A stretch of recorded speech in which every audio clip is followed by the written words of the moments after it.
all, Mr. Rajat, big congratulations on winning the award. Do tell us as to what your thoughts are and what does this award mean to you. Thank you. It means a lot. Thank you, Businessworld, for giving me this prestigious award. Means a lot. Rewards are always and awards are always something which motivates you to achieve more and more. And I think this is one of the first kind of award which I am getting, which is BW 40 under 40. It's a special category, and I think very close to my heart. And I'm very thankful to the jury for selecting me for this prestigious award. Mr. Rajat, 2023 seems to carry on some of the macroeconomic inflationary pressures that began in 2022, and consumers are becoming price sensitive. What would be the retailer strategy in general, and from your company's perspective as well, to navigate such an environment? See, cost inflation over the last 2-3 years has been something which is significant and has really impacted. Our cost economics really went to the roof when some of the GST credits which were available to the industry, especially the F&B, was taken away by the government in 2017-18, and that's where the real pressure started. And over the last 2-3 years, even on the COGS side, we have seen a bit of inflationary pressures. We as a brand are in the B2C space, and all the cost which you any which ways incur cannot be passed on, because you also have to be competitive in the market. So that is something which we have been able to balance well. We have been trying to manage the cost structures in a way that we are able to kind of adjust some of our internal cost in a way that we mitigate some of the cost pressures, and also to look at an incremental opportunities, whatever we can pass at a consumer level. Right. And given the price sensitivity that we are talking about, how challenging it has become on the part of customer acquisition and retention? So considering that so many new age brands who have come in and the world is getting competitive each day, plus the consumer today is very educated in terms of their consumer preferences.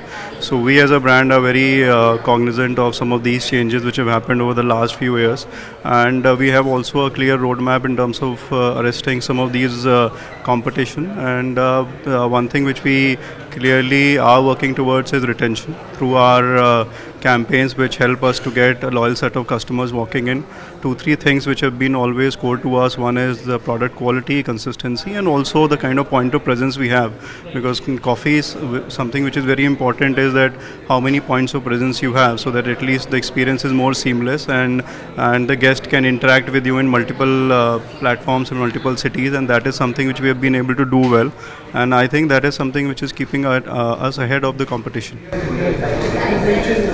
About campaigns how is social commerce now being used by retailers?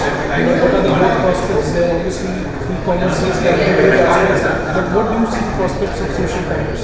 So social commerce has become a key category in terms of looking at the new age DNA to get more customers in, because today everybody is glued on to some of these social handles, be it Facebook, Instagram, and various other sorts. We as a brand are also very focused. We look at creating campaigns. So we have various verticals, and we have targeted campaigns which we run around on these social media to look at creating impact, and also to get more and more customer glued on to something which we want to pass on.